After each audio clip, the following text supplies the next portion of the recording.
আমি যেভাবে খুব সহজে লোটে শুটকি রান্না করি তারই একটি রেসিপি নিয়ে চলে আসছি। এভাবে লোটে শুটকি রান্না করলে লোটে শুটকিতে কোনো ধরনের গন্ধ থাকে না।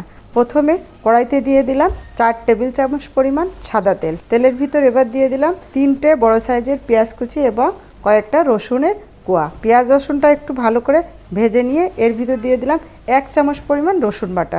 রসুনটা ভালো করে পেঁয়াজের সাথে ভেজে নিলাম। ভেজে নিয়ে এর ভিতর দিয়ে দিলাম হলুদ, ধনের গুঁড়া আর ঝালের গুঁড়া। সবকটা উপকরণকে ভালো করে কষিয়ে নিতে হবে। কষিয়ে নেওয়ার পরে এর ভিতর আমি এখন দিয়ে দিলাম স্বাদ মতন লবণ। লবণ দিয়ে আর একটু কষিয়ে নিয়ে এর ভিতর আমি ভালো করে ধুয়ে রাখা, গরম পানিতে ভিজিয়ে রাখা শুটকি মাছ দিয়ে ভালো করে কষিয়ে নিলাম। ভালো করে কষাতে হবে, অল্প অল্প করে পানি দিয়ে 2 বারে কষিয়ে নিয়ে আমি এবার রান্না শেষ করার জন্য বাকি পানিটা দিয়ে দিলাম। বাকি পানিটা দিয়ে চুলার আঁচটা লোতে রেখে রান্না করতে হবে। লাস্টে এসে দিয়ে